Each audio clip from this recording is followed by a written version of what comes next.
बहुत खतरनाक केमिकल है, बहुत सी क्रॉनिक बीमारियां बनाता है, कैंसर तक बनाता है अमोनिया। चिरायता मार्केट में आप लेने चले जाओगे, आपको 50 रुपये का 60 रुपये का 1 किलो मिल जाएगा। औषधियों के रूप में जो प्रयोग होता है वो कम से कम 3000 रुपये किलो है। अब आयुर्वेद का ये काम तो नहीं है ना कि उस फैलाव को काट दिया जाए, ख़त्म कर दिया जाए। सबसे बेहतरीन चीज़ कंट्रोल नहीं है, लगातार इसका इस्तेमाल करो, माइग्रेन नहीं होगा। जब से करवा रहा हूँ काफ़ी आराम है, 90% आराम हो गया। आयुर्वेद हमारे देश की वो पद्धति जो सबसे पहली बार निजात हुई और उसके बाद तमाम तरीके की बीमारियों को ठीक किया जाना संभव हो पाया। आयुर्वेद आज भी है और आगे भी रहेगा। आयुर्वेदाचार्य आज भी हैं और आगे भी रहेंगे। लेकिन हम जो मॉडर्न दुनिया में जी रहे हैं, जो आधुनिक युग में जी रहे हैं, उस वक्त हम ये भूल जाते हैं कि जो आयुर्वेद है या जो आयुर्वेदाचार्य हैं, उनका संघर्ष क्या होता होगा जड़ी बूटियों से दवाइयाँ बनाने में और हम तक वो दवाइयाँ पहुँचाने में। आज हम नेशनल खबर पे आपके साथ एक ऐसे ही आयुर्वेदाचार्य को मुखातिब करना चाहते हैं जिनके संघर्ष के बारे में हम आपको बताएंगे, जिनका संकल्प है कि वो भारत से कैंसर जैसी बीमारी को खत्म करना चाहते हैं। और उनका कहना है कि महज आयुर्वेद में ही वो शक्ति है जो कैंसर के सेल्स को खत्म कर सकती है, कैंसर के मरीजों को ठीक कर सकती है। ये दावा कितना सही है और ये संकल्प कितना मजबूत है, इसके बारे में ही आज हम आपको जानकारी देंगे। नेशनल खबर की पूरी टीम जो है हरियाणा के अटेली मंडी में मौजूद है और ये है आरआर आयुर्वेदिक हॉस्पिटल और मेरे साथ मौजूद है आयुर्वेदाचार्य रमेश जी। सर, आपका बहुत स्वागत है। धन्यवाद प्रज्ञा जी। और आपके घर पे मैं गई थी और वहाँ पर मैंने देखा कि आप किस तरीके से दवाइयाँ बनाते हैं, उस पर हम चर्चा कर चुके हैं। लेकिन आपने ये दवाइयाँ कैसे बनानी शुरू की और साथ ही इस पूरी दवाई को बनाने का प्रोसेस क्या है, इस पर हम चर्चा करते हैं। सबसे पहले देखो, मैं बार बार अपने वीडियो में दवाइयाँ कैसे बनती हैं इनकी चर्चा कर चुका हूँ जी, बिल्कुल। बाकी फिर भी मैं नए सिरे से एक बार बता दूँ आपको कि ये प्रोसेस बड़ा लंबा होता है। कैंसर पेशेंट के लिए हम 5 प्रकार के अर्क तैयार करते हैं मोस्टली, जो सामने रखे। जो ये सामने रखें। हर प्रकार के अर्क में अलग अलग औषधियाँ होती हैं। ठीक है। जैसे मैं ये गो अमृतल TH गो अर्क लिखा है जी। इसमें मिश्रण होता है तुलसी, हल्दी, सौंफ और जीरा। तुलसी, हल्दी, सौंफ और जीरा, ठीक है।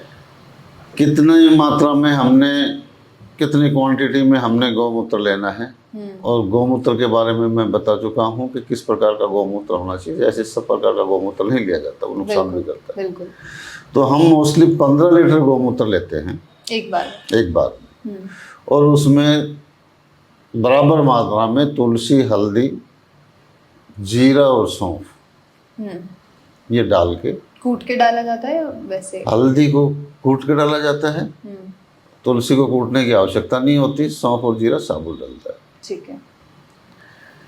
सूती कपड़े में इसकी पोटली बना दी जाती है और वो गौमूत्र को हम छानते हैं। हाँ। सबसे पहले तो छान के लोहे के बर्तन में, जो बड़ा बर्तन होता है, उसमें रखा जाता है। ठीक है। उसके बाद में हम उसको ऊपर से ढक के उसको सील कर दिया जाता है और नीचे भट्टी जला दी जाती है, बहुत धीरे, ऐसे नहीं कि स्पीडली चला देंगे, बहुत धीरे धीरे। जब धीरे धीरे आग लगेगी तो वो गर्म होगा, भाप बनेगी। एक 1.5 घंटा कम से कम उसको गौमूत्र को गर्म होने में लग जाएगा। गर्म होने के बाद में जब भाप बननी शुरू होगी तो सबसे पहले उस गौमूत्र का अर्क जो है वो निकलेगा बाहर, वो थोड़ा सा स्पीडली आएगा। अच्छा, पहली बार में आधा पौना घंटा तक लगभग उसकी सफाई होती है। अच्छा। ये साइफन के जरिए आ रहा है, पानी का टैंक है, टैंक में पाइप जा रहा है। हाँ। उसके बाद में भट्टी की आवाज़ बदल जाती है। जब अमोनिया आना ख़त्म हो जाता है तो भट्टी की आवाज़ बदल जाती है और शुद्ध अर्क निकलना शुरू हो जाता है। ठीक है। उसको हम कलेक्ट करते हैं, अमोनिया को फेंक दिया जाता है वैसे। तो 15 लीटर में से कितना अमोनिया निकलता होगा? कम से कम 3 लीटर अमोनिया निकल जाता है। 3 लीटर? जी। मतलब 11-12 लीटर के आसपास बचता है फिर? हाँ, मान लीजिए 12, 11:30, 12 लीटर जो है उसमें बच जाता है। ठीक है। और औषधियाँ उसमें लगभग 1.5 किलो करीब औषधियाँ हो गई है चारों मिला के। ठीक है। उसके बाद में जब वर्क निकलना शुरू होता है तो हम अपना दूसरा बर्तन लगाते हैं, अमोनिया को फेंक देते हैं। कुछ लोग अमोनिया को खेतों में इस्तेमाल करते हैं खाद की जगह, जी। लेके भी जाते हैं कुछ, लेकिन मैं मोस्टली बाहर फेंकता हूँ। अच्छा, अमोनिया का कोई दुष्प्रभाव? बहुत खतरनाक केमिकल है, बहुत खतरनाक केमिकल है, बहुत सी क्रॉनिक बीमारियां बनाता है, कैंसर तक बनाता है अमोनिया। फिर जब वो निकलना शुरू होता है तो इस प्रोसेस में कम से कम, मैंने सुबह 5 बजे सपोज भट्टी चालू की है तो शाम को 5-6 बजे बच जाएंगे उसमें। अच्छा। धीरे धीरे एक एक ड्रॉप करके वो आना शुरू होता है। तो हमें लगभग 5.5 यानी 10 से 11 बोतलें शुद्ध अर्क तैयार मिलता है उसमें से। उस 15 लीटर में से 15 लीटर 10 बोतल से 10 या 11 बोतल 10-11 मोस्ट। अच्छा, ज़्यादा है ज़्यादा। हाँ। ये कितने लीटर? 3 लीटर अमोनिया, ओ सॉरी, वेस्ट जो है जी। वो पीछे बचाना बहुत ज़रूरी होता है। तब भी भट्टी की आवाज़ बदल जाती है और उसमें धुआं आना शुरू हो जाता है। उस टाइम हमें भट्टी बंद कर देनी होती है। अच्छा।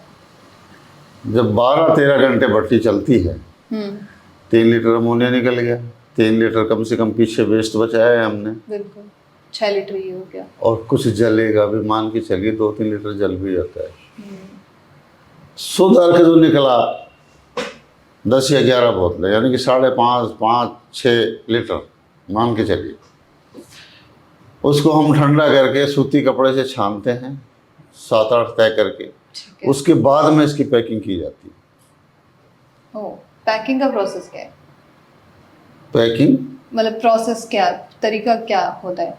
बोतल में डाल देते हैं? नहीं, ऐसे तो बोतलें जो होती हैं शीशे की बोतलें हैं, इनकी सफाई होती है अच्छे से। अच्छा। टैंक में गर्म पानी है, 12 घंटे को चला है। ठीक है। गर्म पानी को उस टब में डाला, सरफ डाला, उसमें बोतलें छोड़ दी, एक एक बोतल साफ़ करी, फिर उसके बाद साफ पानी से उनकी धुलाई होती है। उसके बाद में इसकी पैकिंग की जाती है। अच्छा जी, ठीक है। और बाकी ये जो हाँ। अच्छा, इसमें एंटी कैंसर गुण तो हैं ही हैं, हाँ। प्लस दवाइयाँ इनमें मिक्स होती है। अब ये है इसमें 10-11 प्रकार की होती हैं, 10-11 प्रकार की। और हमारे चाहे वो मैदानी इलाका है चाहे पहाड़ी इलाका है, हर जगह ये चीज़ें मिलती हैं, लेकिन उनमें फ़र्क बहुत है। तो वही फ़र्क क्या होता है? जैसे चिरायता है वो इसमें डलता है, मकोए है वो इसमें डलती है, भूमि आंवला है वो इसमें डलता है, पुनर्नवा है वो डलता है। और ये सारी चीज़ें हमारे मैदानी इलाकों में भी पाई जाती है, लेकिन वो इतनी कारगर नहीं है। वो औषधियों के रूप में हम उनका प्रयोग नहीं कर सकते। उदाहरण के तौर पे मैं बताऊं, पुनर्नवा का हमारे यहाँ देसी नाम क्या है, राजस्थान हरियाणा में साठा कहते हैं या साठी कहते हैं उसको। खेत में फैल जाती है बहुत लंबी चौड़ी दूर तक, ठीक है, बहुत फैला हो जाएगा उसका। लेकिन उसको जब हम उसकी खुदाई करेंगे तो उसकी जड़ कैसे निकलेगी, बिल्कुल बारीक होगी, उसे पुनर्नवा कहते हैं। वो हमारे किसी काम की नहीं है। ये जो औषधि के रूप में हम प्रयोग करते हैं ना, ये मद्रास से, अच्छा, या हिमाचल से जहाँ खेती होती है इनकी औषधियों की, वहाँ से मंगवाया जाता है। जो पहाड़ी इलाके हैं वहाँ पहाड़ी इलाके, इतनी इतनी मोटी मोटी जड़ें होती है उसकी, जो हमारे यहाँ बिल्कुल कितनी हो गई, पेन की निब की तरह, ये डॉट की तरह, ये ऐसी जड़ मिलेगी हमारे यहाँ। साथ फैल रही है ऊपर बाहर बहुत दूर तक, लेकिन वो कारगर नहीं है। चिरायता है जी, चिरायता मार्केट में आप लेने चले जाओगे, आपको 50 रुपये का 60 रुपये का 1 किलो मिल जाएगा। लेकिन जो औषधियों के रूप में प्रयोग होता है, हमारे खेतों में बहुत होता है चिरायता। औषधियों के रूप में जो प्रयोग होता है वो कम से कम 3000 रुपये किलो है। ऐसे ही भूमि आंवला है, मकोए है। तो इन चीज़ों पे बड़ा विशेष फोकस करना पड़ता है। तो आप इंपोर्ट करवा रहे हैं सारी चीज़ें? सारी चीज़ें बाहर से मंगवाता हूँ। औषधियाँ जितनी भी हैं बाहर से मंगवाता हूँ, मैं मद्रास से मंगवाता हूँ, हिमाचल से मंगवाता हूँ, तैयार खुद करता हूँ। 10-11 प्रकार की औषधियाँ इसमें। ठीक है। इसमें फिर वही 5 प्रकार की औषधियाँ हैं इसमें। SG जो है, हाँ जी, अमृता, खून को पतला करती है, खून को पतला करने के लिए होता है। थक्का नहीं जमने देती खून को। ठीक यानी है। कि शरीर के जितने भी दोष हैं ना, हम्म। वो सबको बाहर करने में मददगार है ये औषधि। ये सिस्ट बन जाती है बॉडी के किसी भी ऑर्गन में, तो सिस्ट बन गया, जी जी जी। उसको पिघलाने का काम करती है। तो क्या इससे लिवर सिस्ट या किडनी सिस्ट जैसी प्रॉब्लम्स खत्म हो सकती हैं? हाँ, ठीक है। लेकिन मैंने तो कहीं कुछ मरीजों से पूछा है कि सिस्ट का इलाज वो बहुत करवा चुके हैं, लेकिन आज तक सिस्ट खत्म हुई नहीं उनकी। इसके पीछे क्या कारण हो सकता है? सिस्ट खत्म नहीं हुई। हाँ, सिस्ट मतलब एक बार ऑपरेशन करा फिर वो जनरेट हो जाती है, फिर वो देखो, वो रिपीट करने का तो कोई दूसरा कारण है। अगर सिस्ट कैंसर की है तो रिपीट करेगी। अच्छा। अगर किसी और नॉर्मल सिस्ट है, फैट की है, टीबी की है, वो नहीं दोबारा पनपेगी, वो एक बार में खत्म। हाँ, ऑपरेशन वगैरह से उससे ये जो है, क्योंकि उसमें होता क्या है कि सर्जरी जब करते हैं, सर्जरी जब करते हैं तो बहुत अच्छी तरह से डॉक्टर सर्जरी करते हैं, ट्यूमर को बाहर निकाल के फेंक देते हैं जी। लेकिन उस दौर में कोई ना कोई सेल्स इधर उधर होने पे उसकी प्रजनन क्रिया दोबारा से बन जाती है कुछ समय के बाद। बिल्कुल। अब आयुर्वेद का ये काम तो नहीं है ना कि उस फैलाव को काट दिया जाए, खत्म कर दिया जाए। आयुर्वेद तो वो काम करता है कि उसमें सेल्स नहीं होने चाहिए कैंसर की बीमारी के, वो खत्म कर देते हैं। बिल्कुल। और ये CAL अर्क कौन सा है? ये कैल्शियम है। कैल्शियम के लिए। अच्छा, किसी को अगर बहुत ज़्यादा बॉडी में कैल्शियम जमा हो रहा है तो क्या वो इसमें काम कर सकते हैं? नहीं, कैल्सिफिकेशन कैल्शियम के लिए तो देते हैं इसको। अगर किसी में कैल्शियम की कमी है उसे दिया जाता है, कमी के लिए दिया जाता है। ठीक है। और ये जो आप घनवटियाँ बना रहे हैं, ये कैसे बनती है? ये इन्हीं औषधियों से तैयार होती है जो इनमें डली है? हाँ। अच्छा। इनका प्रोसेस है कि इन हर औषधि को जो अर्क है उसी प्रकार की वही आइटम हम ये लेते हैं, उसी वही औषधियाँ लेते हैं। अच्छा। इसमें भी वही औषधियाँ लेते हैं सब में, और उसको अर्क में भिगोया जाता है, उसी के अर्क में। अच्छा, ठीक है। अगर ये पुनर्नवा की घनवटी है तो पुनर्नवा के अर्क में हम भिगो के रखते हैं उसको 4-5 दिन के लिए। ठीक है। फिर उसको छाया में सुखाया जाता है। सूखने के बाद में उसकी पिसाई होती है, पिसाई के बाद में इसकी गोलियां तैयार होती हैं।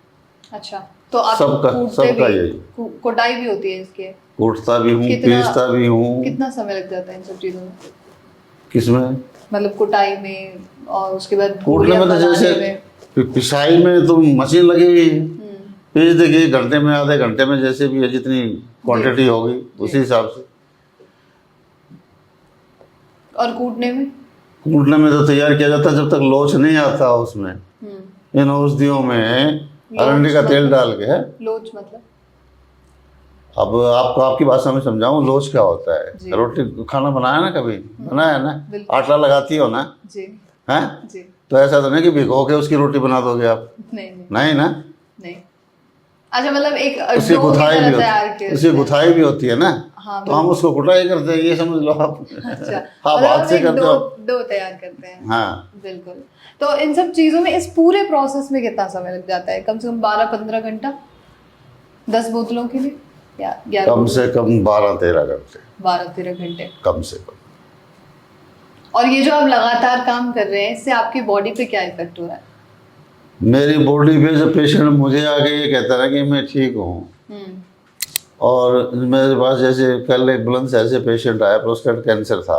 मैं कहा भाई आप क्यों आ रहे हो, आप दिल्ली आ जाते हो मेरे पास। कहे जब तक आपसे आधे घंटे दिमाग खराब ना कर लूँ ना, मुझे मज़ा आता है। अच्छा। और मैं ठीक हो रहा हूँ, बस मुझे इतना पता है, तो मुझे माफ़ करना, मैं आपका आधा घंटा ज़रूर लूँगा। मैं बहुत सी जानकारियाँ लेना चाहता हूँ।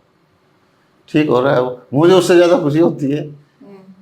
ये वो बॉडी पेन भूल जाते तो हम बॉडी पेन भूल जाते, बीमारी की बात कम होती है, फिर हंसी मजाक ज़्यादा होती है।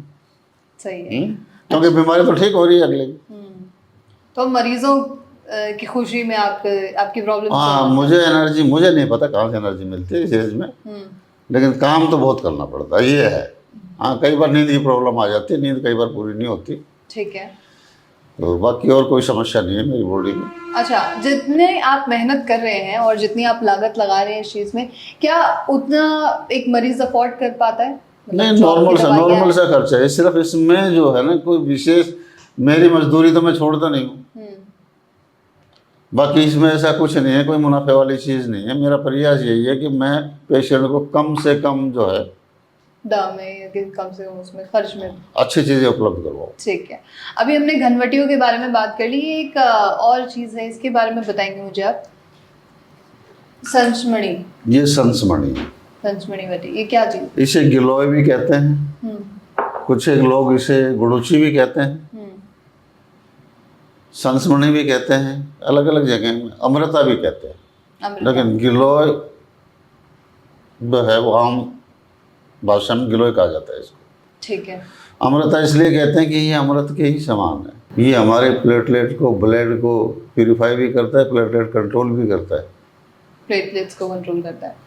ठीक है, और ये जो चूर्ण और स्प्रे वगैरह आपने जो बनाया हुआ है, इनके प्रोसेस क्या है? ये पित्त के लिए है, जिसका पित्त बढ़ा हुआ है उसके लिए है। ये वात पित्त कफ तीनों के लिए काम करता है। किन सब चीज़ों से बनता है ये? आपने बताया कई अलग अलग औषधियाँ आप उपयोग करते हैं। ये तो कहने को तो हम इसे त्रिफला कह सकते हैं। त्रिफला। आंवला, हरड़, बहेड़ा, अच्छा। साधारण भाषा में त्रिफला, लेकिन बाजार में मिलने वाला त्रिफला नहीं है। ये जो बाजार में मिलता है वो चीज़ नहीं है। ठीक है। साल्ट वही है, आंवला भी है, हरड़ भी है, बहेड़ा भी, बराबर मात्रा में तीनों का मिश्रण है। ठीक है। इसको साफ करके गौमूत्र में भिगोया जाता है सप्ताह भर के लिए। उसके बाद में इसको छाया में सुखाया जाता है, फिर इसकी पिसाई होती है। ठीक है। और इस दवा का पुनर्नवा और ये AHB जबरदस्त कॉम्बिनेशन है, पेट के समस्त रोगों के लिए उनका, डाइजेशन से जुड़े हुए प्रॉब्लम्स के लिए। ठीक है, और आपने उसके बारे में बताया? ये पित्त के लिए, जिसके पित्त बढ़े हुए हैं उसके लिए प्रयोग करते हैं। पित्त के लिए होता है। और स्प्रे? ये स्प्रे किसी को भी जब इसका कैंसर का जख्म हो जाता है, मुंह में है, जीभ में है, गर्दन पे हो गया, कहीं और हो गया, जी जी, फट जाता है वो, उसके लिए है। अच्छा, तो इससे जो एंटीबायोटिक्स? इसमें एंटीबायोटिक, गेंदा के फूल, अच्छा, गौमूत्र और हल्दी, जीरा और सौंफ, ठीक है, उससे तैयार होता है ये। अच्छा, मतलब पीस के उन सभी चीज़ों को, उनका अर्क निकाल के? उनका अर्क निकाल के। ठीक है, और एक नासिका आप बताएं। सबसे बेहतरीन चीज़ और सबसे छोटी? सबसे छोटी। क्या? बेहतरीन तो सारी हैं, मैं किसी को कम नहीं आंक सकता, आप भी नहीं कह सकते कोई जी चीज़। बिल्कुल बिल्कुल, क्योंकि मेरा कंप्रोमाइज नहीं है किसी से। दवाइयों से आप कई बार मैंने अपनी टीम जरूर बढ़ा ली है, लेकिन मेरी निगरानी में होता है सब कुछ। बिल्कुल, ये नहीं है कि उनको सिर्फ काम करना है, काम कैसे करना वो मैं बताता हूँ, किस प्रकार से सारी चीज़ें तोल ताल के बांध बूंद के मैं ही देता हूँ और फिर काम करवाता हूँ उनसे। अच्छा, मतलब आप दवाइयों से कॉम्प्रोमाइज नहीं। ठीक है। इसमें 3-4 प्रकार की औषधियाँ होती हैं और पंचगव्य का मतलब 500 प्रोडक्ट, गौमय, गौमूत्र, दही, घी और लस्सी। अच्छा, लस्सी भी होती है? ठीक है। दूध, लस्सी या दही एक ही चीज़ है, लस्सी ले लो या दही ले लो। दूध। क्या फायदा हुआ सर इसका? इनको सारी चीज़ों को, गौमय भी, गौमूत्र भी, दूध भी, घी भी, दही भी और 4 प्रकार की औषधियाँ होती है इसमें। ठीक है। इनको अच्छे से मथ के, या कहें कि हम उसमें मिक्सर में डाल लें या वैसे हाथ वाली रही से कर लें, और मिट्टी के बर्तन में रख देते हैं। 45 दिन में वेस्ट नीचे, और ये घी और उसका मिश्रण दवाइयों का ये सब ऊपर आ जाता है। अच्छा, अपने आप तैयार होती है। ओके। बस इसकी रखवाली करनी होती है। दिन में एक बार इसको फिर मिला देते हैं, छेड़ देते हैं थोड़ा सा, मिला देते हैं, तो 45 दिन में अपने से तैयार हो जाती है। वेस्ट नीचे बच जाता है, जो भी वेस्ट होता है। और जो घी है, और घी में जो भी उन दवाओं के अवशेष या गुण जो भी कुछ का हुआ, जी, वो सब उसमें आ जाता है। तो ये किस चीज़ में फ़ायदा करता है? आप किसको देते हैं? ये कैंसर पेशेंट के लिए। वैसे किसी को भी पुराने से पुराना माइग्रेन है उसको ठीक करती है ये। माइग्रेन के पेशेंट? माइग्रेन के लिए। माइग्रेन तो कभी ठीक ही नहीं हुई आज तक, जितना मैंने सुना है, मेडिसिन लेते हुए भी। ठीक तो कुछ भी नहीं होता, जुकाम लग जाता है वो भी ठीक नहीं होता। अच्छा, अब जो सुना तो आपने क्या सुना है, मैं तो ये कह रहा हूँ कंट्रोल कि किया जा सकता है। कंट्रोल नहीं है, लगातार इसका इस्तेमाल करो माइग्रेन नहीं होगा। अच्छा, ठीक है। तो इन सभी चीज़ों में आपकी मेहनत तो काफ़ी ज़्यादा नज़र आ रही है मुझे। बाकी आप मुझे और बता रहे थे कि आपके हाथ की उंगलियों वगैरह में भी दर्द होने लग जाता है काफ़ी। अब ये गोलियां बनाते बनाते कूटते हाथों में दर्द नहीं होगा। देखो हाथ क्या हो रहा है, जैसे मैं अभी लावणी करके आया हूँ, कटाई करके आ रहा हूँ। आप कैमरे की तरफ थोड़ा दिखा सकते हैं देख लो जी बाबू जी, आप भी देखो ये नाखून देखो काले पड़े हैं, जैसे कि मैं जी। बर्तन साफ करके आया हूँ और करता ही हूँ। बर्तन एक्चुअल में बर्तन साफ करने के हैं। भट्टी का साफ नहीं होता। साफ करते होंगे आप। भट्टी को साफ करने में कितना समय लगता है? भट्टी को साफ करने में कोई समय नहीं लगता। भट्टी में क्या है, चूल्हा है, सिलेंडर है, जो बर्तन रखा है आप, बर्तन रखा है, उसमें टाइम लगता है ना।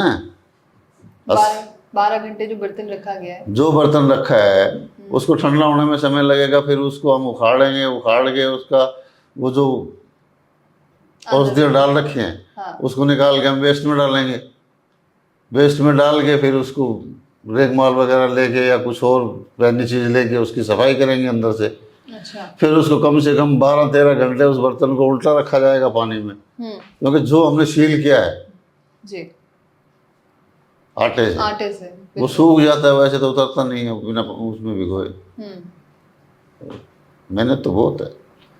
तो अब मतलब जिस तरीके से आप बता रहे हैं, तो हर रोज ये पॉसिबल नहीं है ना कि आप मेडिसिन बनाते हो कि 12 घंटे एक बर्तन को रखा गया है, फिर आप सुबह उसको धुलते होंगे, उसको सुखाने में समय लगता होगा। नहीं, जैसे आज जैसे मेरी भट्टी चल रही है, शाम को मैं जाके सारी पैकिंग कर दूंगा, भट्टी को खोल दूंगा, खोलने के बाद में बर्तन को साफ करके उल्टा रख दूंगा, रात भर में भीग जाएगा। ठीक है। सुबह मेरे लोग जो है उसको साफ कर देंगे अच्छे से।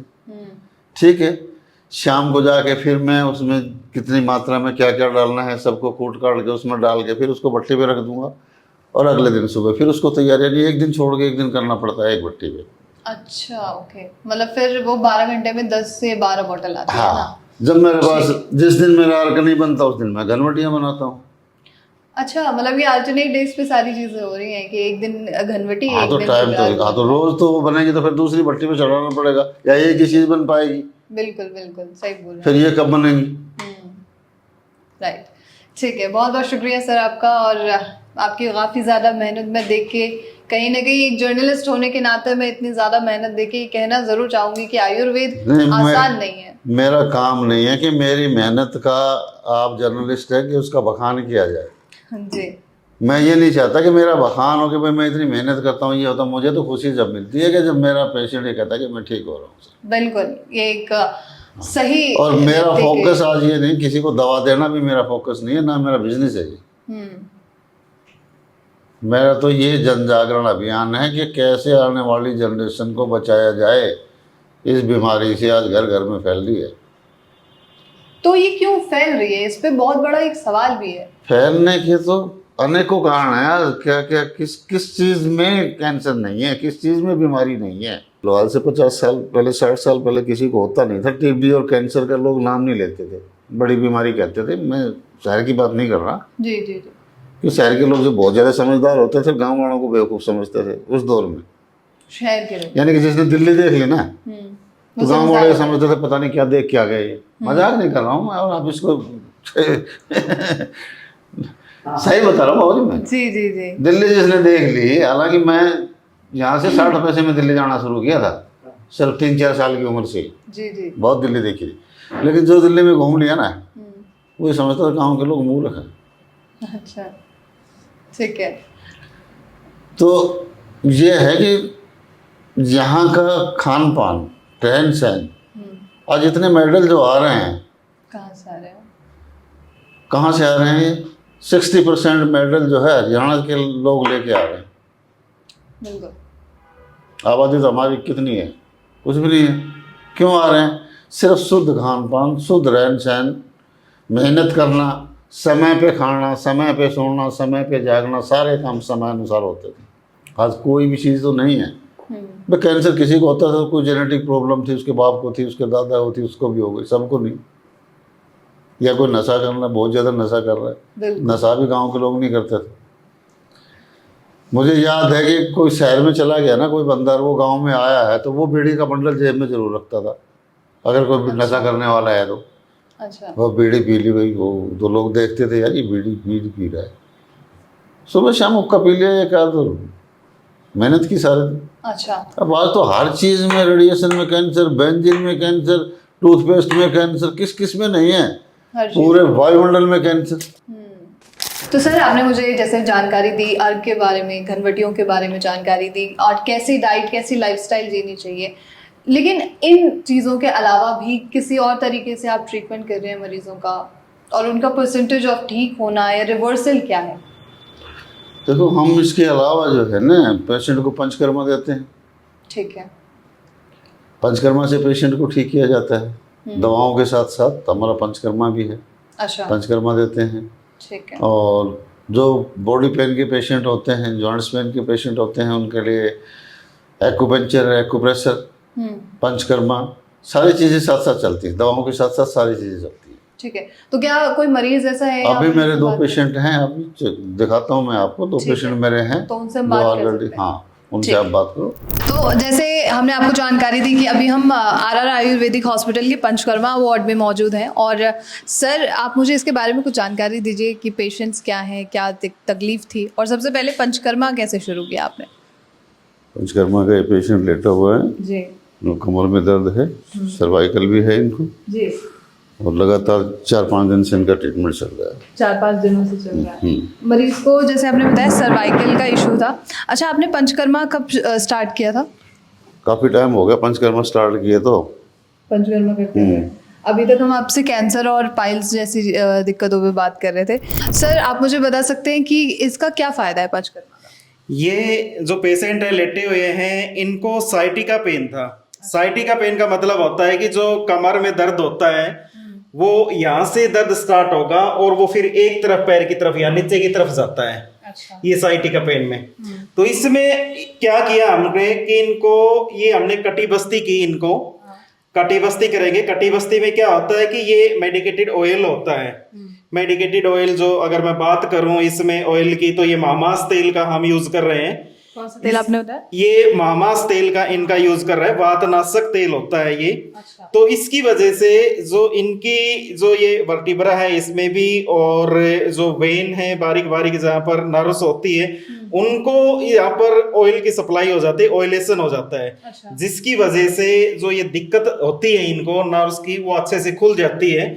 और इसको ये जो कटी बस्ती कर रहे हैं, कटी बस्ती करने के उपरांत हम इनका अभ्यंग करेंगे। अभ्यंग का मतलब होता है कि इनकी यहाँ से जो अभ्यंग है कि सारे फुल बॉडी है उसका मसाज करेंगे, और मसाज करने के उपरांत इनको हम ये जो स्टीम थेरेपी है वो करेंगे। स्टीम थेरेपी करेंगे और उसके बाद इनका जो आप देख रहे हैं पीछे की तरफ, ये PCM मशीन है, ब्लड सर्कुलेशन मशीन है, इनके ऊपर करेंगे। फिर टेंस मशीन है वो यूज करेंगे। तो इनका धीरे धीरे पेन है वो काफी रिलीफ हो जाएगा इसमें। तो इन पेशेंट की अगर बात करें तो लगभग 1 सप्ताह हो गए इनको साइटिका पेन से काफी ग्रस्त थे ये। साइटिका पेन किसकी वजह से होता है? वात की वजह से? में क्या होता है कि हमारे कमर के अंदर जो ये वर्टिब्रा होती है, रीढ़ की हड्डी होती है, इसके अंदर बारीक बारीक नर्व होती है। वो नर्व है आपस में क्या हो जाती है, दब जाती है इनके नीचे आकर के, और उसकी वजह से ये पेन है वो स्टार्ट हो जाता है। इसमें पेन है ये नीचे की तरफ जाता है। मैं पूछ रही हूँ कि ये किसकी वजह से होता है? वात की वजह से, पित्त या कफ? ये अगर ये हर उसके पेशेंट के ऊपर डिपेंड करता है। जैसे ये पेशेंट थे हमारे पास, ये वात प्रकृति के पेशेंट हैं। तो वात प्रकृति के पेशेंट है, वात बढ़ा इनका, और वात का भी इनका जो रुक्ष गुण है वो बढ़ा हुआ है, और उसकी वजह से रुक्ष गुण बढ़ने की वजह से इनके शरीर के अंदर काफी रुखापन आ जाता है। और जो इनका दीपन पाचन अनुलोमन वो तीनों बिगड़े हुए हैं। दीपन पाचन अनुलोमन का मतलब है कि इनका जो भी खाते हैं ना तो अच्छे से भूख लगती है, और जो खाया वो ढंग से पाचन भी नहीं होता है, और जो पाचन होने के बाद जो वेस्ट बना वो भी, उसका भी अनुलोमन ठीक से नहीं होता है। तो सबसे पहले इनका हमने क्या किया, दीपन पाचन और अनुलोमन किया। साथ साथ में मेडिसिन चली है। मेडिसिन का मतलब है कि जो आयुर्वेदिक मेडिसिन चली है वो क्या काम करेगी, जो भी इनकी बीमारी बढ़ी हुई है उस बीमारी का क्या करेगी, वो इनका शमन कर देती है। आयुर्वेदिक औषधियां क्या करती है कि जो बीमारी होती है उसका शमन कर देती है, यानी कि हमारे शरीर के अंदर जो दोष बढ़े हुए हैं उन दोष को शांत कर देती है। लेकिन इसके साथ ही हम जो कर रहे हैं इनका पंचकर्मा कर रहे हैं। पंचकर्मा का मतलब है कि इनके शरीर के अंदर जो बढ़े हुए दोष हैं उन दोषों को हम शरीर से बाहर निकालते हैं। तो इससे इनका वात है जो बिगड़ा हुआ, वात प्रकृति जो बिगड़ी हुई है वो भी सुधर जाएगी, और साथ साथ में जो बॉडी के अंदर टॉक्सिन्स हैं वो भी बाहर निकल जाएंगे, और इनका दीपन पाचन जैसे सुधरेगा और ये सारे दोष निकल जाएंगे। उसके बाद जो मेडिसिन होती है वो बहुत अच्छा काम करती है। कितना समय लगती है? पंचकर्मा का जो पंचकर्मा होती है वो शोधन चिकित्सा में आती है, और जो आयुर्वेदिक मेडिसिन होती है वो समन चिकित्सा के अंदर आती है। कितना समय लगता है इसमें? इसमें देखो अगर पंचकर्मा की बात करें तो इसके अंदर 5 स्टेप होते हैं। 5 स्टेप क्या? वमन, विरेचन, बस्ती, नस्य, रक्तमोक्षण। तो हम इनका बस्ती कर रहे हैं, ये बाह्य बस्ती है, तो इसके अंदर 5 स्टेप होते हैं। और इन 500 स्टेप की अगर मैं बात करूं अलग अलग, तो हर एक प्रोसीजर का अलग अलग टाइम होता है। किसी का 15 दिन लगते हैं, किसी का 1 महीना लगता है। अगर टोटल पंचकर्मा की मैं बात करूं तो उसमें लगभग 120 दिन लग जाते हैं संपूर्ण पंचकर्मा करने में।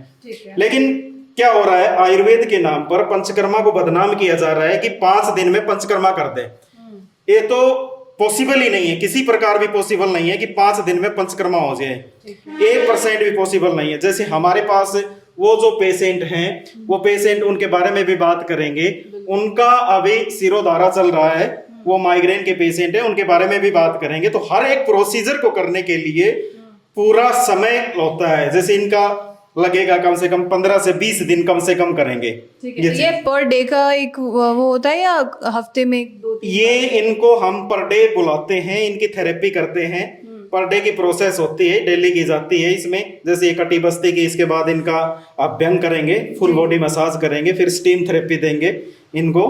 तो ये पर डे की प्रोसेस होती है। और मुझे ये बताइए, कई लोग ऐसे होते हैं जो घर पे ही पंचकर्मा करने की कोशिश करते हैं, तो उसका क्या नुकसान हो सकता है? नुकसान देखो, अगर कोई भी व्यक्ति है, कोई साधारण आदमी है, कोई भी अगर वो पंचकर्मा के पूरे स्टेप्स जानता है, शास्त्रोक्त विधि से अगर पंचकर्मा करता है, तो ये कोई ऐसी प्रोसेस नहीं है, घर पर आराम से कर सकते हैं। इसमें कोई ऐसा कुछ नहीं है कि हम घर पर नहीं कर सकते।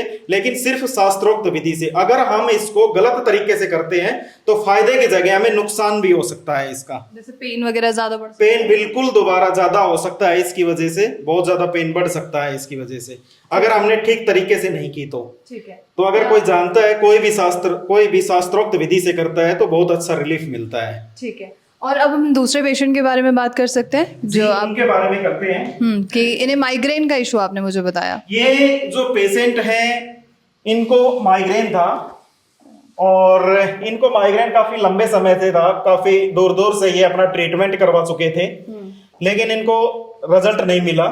यहाँ पर इनका हम कर रहे हैं, पंचकर्मा स्टार्ट किया है, लगभग इनका 10 दिन हो गए हैं पंचकर्मा शुरू किए। तो इनका हम क्या करते हैं, पहले तो इनका वमन शुरू कर रहे हैं हम, क्योंकि जो वमन होता है, वमन में हम क्या कराते हैं, जितने भी हमारे बॉडी के दोष होते हैं उन दोषों को हम मुख मार्ग से बाहर निकालते हैं।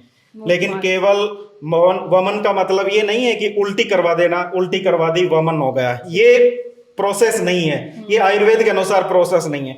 सबसे पहले हमने इनका क्या किया था, इनका दीपन पाचन अनुलोमन किया, फिर उसके बाद हमें इनका घृतपान करवाया, स्नेहपान करवाया, घी पिलाया इनको, घी इनको 5 दिन घी पिलाया इनको, और घी पिलाने के उपरांत हमने इनका अभ्यंग किया, फुल बॉडी मसाज किया। अब इनका स्टीम थेरेपी चल रही है ये हमें, ठीक है, इनको हम स्टीम दे रहे हैं, यहाँ से स्टीम आ रही है, उधर से यहाँ से स्टीम आ रही है, और ये स्टीम चल रही है, स्टीम चलेगी इनको। कितनी देर तक? ये लगभग 15 से 20 मिनट चलती है। जैसे ही तो स्टीम थेरेपी चल रही है, उसके बाद हम इनका वमन कराने के पश्चात वमन संपूर्ण कंप्लीट हो जाएगा। देखो वमन में क्या होता है, वमन एक पंचकर्मा की प्रोसेस है जिसके अंदर क्या है, शरीर के जो कफ दोष है, क्योंकि हमारी छाती से ऊपर ऊपर जो भी दिक्कत होती है हमें, वो सारी की सारी क्या होती है, कफ दोष के कारण होती है, और इनका कफ दोष बढ़ा हुआ है।